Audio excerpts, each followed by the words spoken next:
ఎవ్వరు కూడా ఆలోచించినప్పుడు మా తల్లి కష్టాలు నేను ఒకసారి ఆలోచించుకుని ఎవరైతే ఆడబిడ్డలు ఉన్నారో ఏ ఆడబిడ్డకు అలాంటి కష్టం రాకూడదనే ఉద్దేశంతో ఆ రోజు దీపం ప్రవేశపెట్టాం.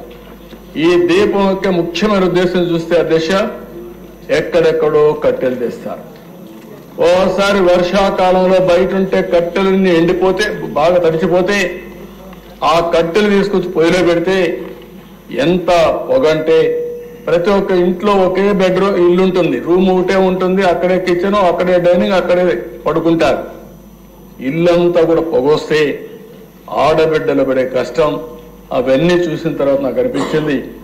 అప్పట్లోనే రామ్ నాయక్ అని ఒక మంత్రి ఉండేవాడు మహారాష్ట్ర నుంచి, వాజ్పేయి గారిని మెప్పించి రామ్ నాయక్ని గట్టిగా రిక్వెస్ట్ చేసి ఆ రోజుట్లోనే ఇంటింటికి దీపం కింద వంట గ్యాస్ సిలిండర్లు ఉచితంగా సరఫరా చేసిన పార్టీ తెలుగుదేశం పార్టీ అధ్యక్ష. ఈరోజు అలాంటి కార్యక్రమాన్ని మళ్లీ రిపీట్ చేశాం. మనోహర్ గారు మంత్రిగా చాలా సమర్థంగా దాన్ని చేశారు. ఒకే ఆమె ఇచ్చాం. సంవత్సరానికి 3 ఉచిత గ్యాస్ సిలిండర్లు ఇస్తామన్నాం. ప్రతి సంవత్సరం 3 ఉచిత గ్యాస్ సిలిండర్లు ఇచ్చే బాధ్యత ఈ ప్రభుత్వం తీసుకుంటున్నామని చెప్పి కూడా నేను మీకు తెలియజేస్తున్నాను. కొంతమంది తెలియని వాళ్ళు మాట్లాడుతున్నారు, ఎక్కడిచ్చారంటారు. ఇది క్యాష్గా చేతికి ఇవ్వడానికి గ్యాస్ తీసుకుపోవాలంటే సిలిండర్ కావాలి. అంటే ఎవరైనా సరే గ్యాస్ సిలిండర్ ఇంట్లో ఉంటే అయిపోతానే బుక్ చేసుకుంటారు. బుక్ చేసుకుంటే గ్యాస్ వస్తుంది అధ్యక్ష. మేము ఏదైతే చెప్పామో చెప్పినప్పటి నుంచి ఇప్పటి వరకు 42,40,000 మందికి గ్యాస్ సిలిండర్లు బుక్ చేసుకున్నాం. వాళ్ళకందరికీ ఇస్తున్నాం. ఇంకొక విషయం కూడా చెప్తున్నాను అధ్యక్ష, దీనివల్ల ఒకటే కండిషన్, సింపుల్ కండిషన్, ఎవరైనా సరే రేషన్ కార్డు ఉండాలి, రెండోది ఆధార్ ఉండాలి. ఈ 2 ఉంటే అందరూ ఎలిజిబుల్. మీరు కూడా చెప్తున్నా, ఊరికే విమర్శలు చేసేది మానండి. ఒకటే హామీ ఇస్తున్నా, ఈ హౌస్ లో ఎవరికైతే రేషన్ కార్డు ఉందో, ఎవరైతే ఆధార్ అథెంటికేషన్ ఉందో అలాంటి అందరూ కూడా దీపం 2 కింద 3 సిలిండర్లకు అర్హులు, తీసుకునే హక్కు వాళ్ళకు ఉంది. ఎవరైనా ఇవ్వకపోతే దబాయించి తీసుకోమంటున్నా. మనోహర్ గారిని కూడా కోరాను. ఢిల్లీలో కూడా నేను చాలా స్పష్టంగా రిక్వెస్ట్ చేశాను, మేమే డబ్బులు కడతాం, మీరు వాళ్ళ దగ్గర డబ్బులు కూడా కట్టకుండా తీసుకోకుండా ఇమ్మని చెప్పి రిక్వెస్ట్ చేశాం. కానీ వారు చెప్పింది ఇప్పటి వరకు అన్ని కార్యక్రమాలు కూడా ముందు డబ్బులు కడితే మళ్ళా వాళ్ళ అకౌంట్ డబ్బులు ఇచ్చుకోండి, కానీ ఇది చేయొద్దనే పరిస్థితికి వచ్చారు. కానీ ప్రయత్నం చేస్తున్నాం.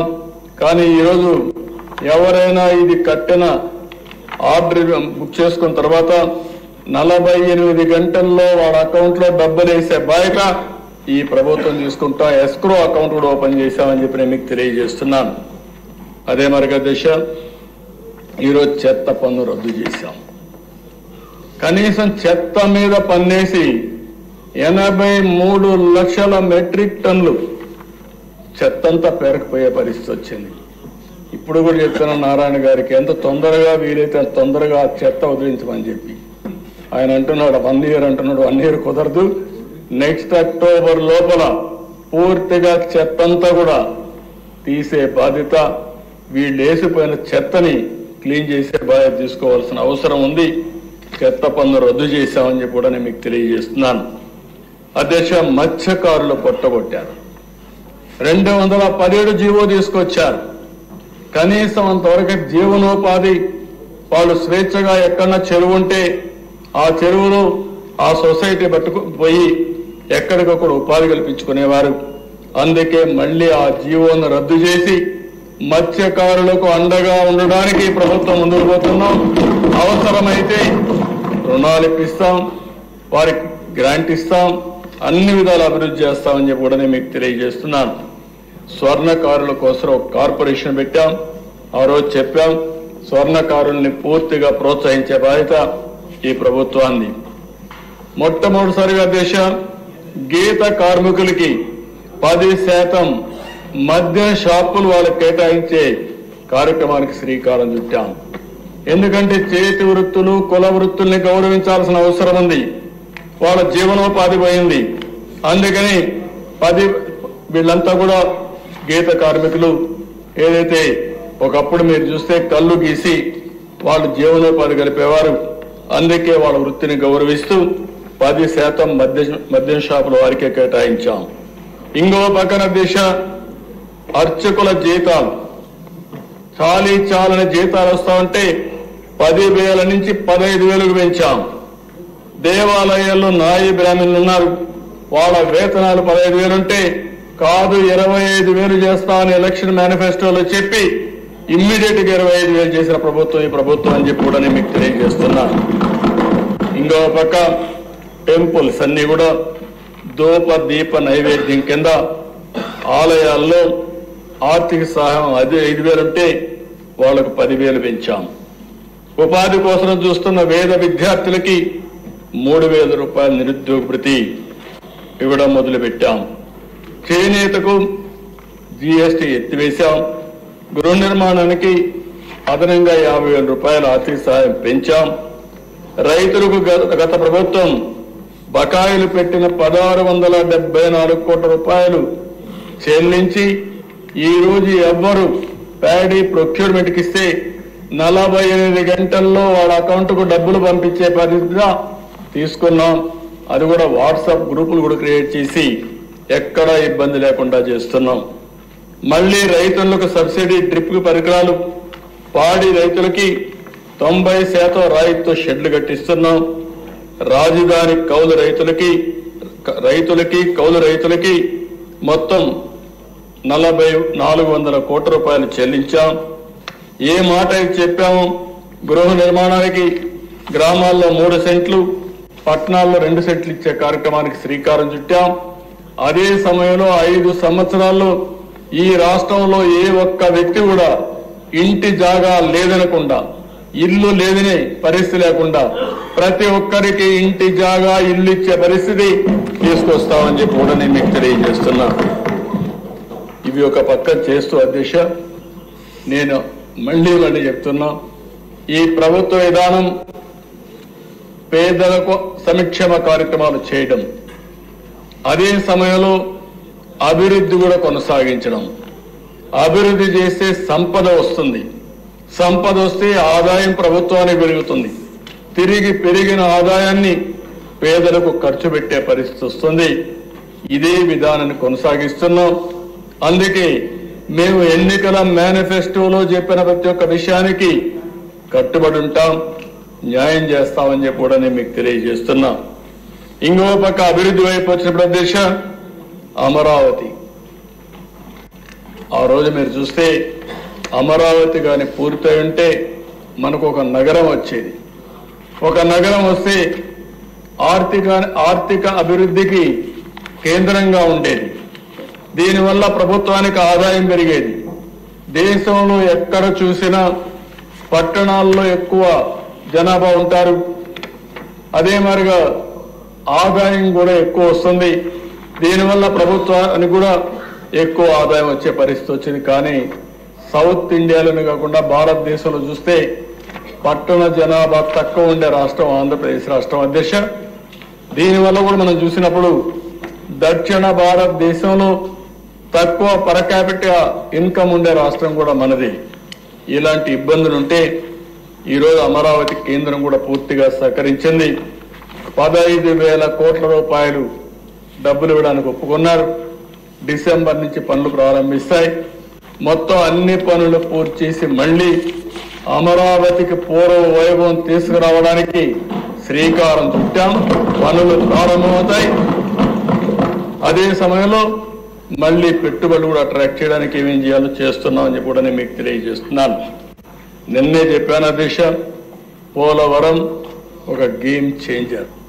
పోలవరం పూర్తయి నదుల అనుసంధానం చేయగలిగితే ఈ రాష్ట్రం నెంబర్ 1 రాష్ట్రం అవుతుంది. పనులకు శ్రీకారం చుడుతున్నాం. ఈ రోజు కూడా ఎక్స్పర్ట్స్ కమిటీ కొన్ని సూచనలు ఇచ్చింది, అవి కూడా తీసుకుంటాం.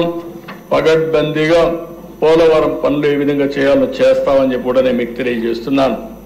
దీనికి డబ్బుల కొరత లేదు. 12,157 కోట్ల రూపాయలు ప్రస్తుతానికి మొత్తం శాంక్షన్ చేశారు. మళ్లీ చెప్తున్నా, ఈ ప్రభుత్వం ఎక్కడా రాజీ పడం 45.72 మీటర్లు ఎత్తుగట్టే విధంగానే ఈ ప్రాజెక్టు పని పూర్తి చేసే విధంగా ముందుకు పోతామని చెప్పి మీకు తెలియజేస్తున్నాను. ఇంకో పక్కన దేశ 1-2 కాదు, కేంద్రం డబ్బులు ఇస్తే, సెంట్రలీ స్పాన్సర్డ్ స్కీమ్స్ లో డబ్బులు వస్తే అన్ని కూడా డైవర్ట్ చేసేశారు. 4,500 కోట్ల రూపాయలు కేంద్ర నిధులు డైవర్ట్ చేసి కేంద్రం నుంచి డబ్బులు తేలని పరిస్థితికి వచ్చారు. ఈ ప్రభుత్వం వచ్చిన వెంటనే 4,500 కోట్ల రూపాయలు పే చేసి మళ్లీ కేంద్రం నుంచి డబ్బులు తెచ్చే ప్రక్రియకు శ్రీకారం చుట్టామని చెప్పి కూడా మీకు తెలియజేస్తున్నాను. దీంట్లో ఒక ఎగ్జాంపుల్ మీరు చూస్తే అధ్యక్ష, నిన్న కూడా డిప్యూటీ సీఎం గారు మాట్లాడారు, జల్ జీవన్ మిషన్. కేంద్రం 45% గ్రాంట్ ఇస్తున్నారు, మిగిలిన డబ్బులు మనం పెట్టుకోవాలి.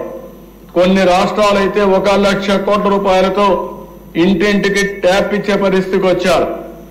ఇంకో పక్క వాటర్ కూడా సస్టైనబుల్ సోర్స్ లో తీసుకునే విధానానికి శ్రీకారం చుట్టారు. ఫస్ట్ గైడ్ లైన్స్ ఫిలాసఫీ మీరు చూస్తే మామూలుగా టెంపరవరీ బోర్డు నుంచి కాదు, టెంపరవరీ సోర్స్ నుంచి కాదు, సస్టైనబుల్ సోర్స్ ఉండాలి. అక్కడనే ఇంటింటికి ట్యాప్ ద్వారా నీళ్లు ఇవ్వాలని కేంద్ర ప్రభుత్వం చాలా స్పష్టంగా నిర్దిష్టంగా ప్రకటించింది. అందులోనే తెలుగుదేశం పార్టీ కూడా ఎన్డీఏ కూటమి మొన్న ఎన్నికల్లో చెప్పాం, ఇంటింటికి నీళ్లు ఇస్తాం, ట్యాప్ ద్వారా నీళ్లు ఇస్తామని చాలా స్పష్టంగా హామీ ఇచ్చాం. ఆ హామీకి కట్టుబడి ఉన్నాం. ఒక పక్కన డిప్యూటీ సీఎం గారు, ఇంకో పక్క నారాయణ గారు అమృత్ కింద ఇంటింటికి నీళ్లు ఇచ్చే కార్యక్రమానికి శ్రీకారం చుడతామని చెప్పి కూడా నేను మీకు తెలియజేస్తున్నాను. ఇంకో పక్కన దేశ పంచాయతీలకు 990 కోట్ల రూపాయలు రిలీజ్ చేశాం, ఫైనాన్స్ కమిషన్ డబ్బులు. ఇప్పుడు మళ్లీ ఒక 1,100-1,200 కోట్ల రూపాయలు వచ్చే పరిస్థితి ఉంది. ఇంకో పక్కన నరేగా మీరు అధ్యక్ష 5 సంవత్సరాలు ఏం చేశారో ఎవరికి తెలియదు, ఎక్కడ పనులైనాయో పనులు చూసే పరిస్థితి లేదు. ఇది మంచి కార్యక్రమం. 14-19లో మీరు చూస్తే నరేగాను ఉపయోగించుకుని గ్రామీణ ప్రాంతంలో 24,000 కిలోమీటర్లు సిమెంట్ రోడ్లు వేసిన చరిత్ర ఆ రోజు ప్రభుత్వానికి. ఈ 5 ఏళ్లు చూస్తే ఎక్కడ డబ్బులైతే డ్రా చేశారు కానీ ఎక్కడా పనులు కాని పరిస్థితి. అందుకే మొన్నే ఒకేసారి భారతదేశ చరిత్రలో ఒక రోజున గ్రామ సభలు పెట్టిన సందర్భం లేదు దిశ. 16,000 గ్రామ సభలు పెట్టి 4,500 కోట్ల రూపాయలతో ఎస్టిమేట్స్ తయారు చేసి 30,000 పనులకు శ్రీకారం చుట్టారు. జనవరి 15కి సంక్రాంతి కంటే ముందే పూర్తి చేసే విధంగా కార్యక్రమాలు చేస్తున్నారు. అది ప్రభుత్వం చేపట్టినటువంటి గ్రామీణ ప్రాంతాల్లో ఒక మహత్తర కార్యక్రమం అని చెప్పి కూడా నేను మీకు తెలియజేస్తున్నాను.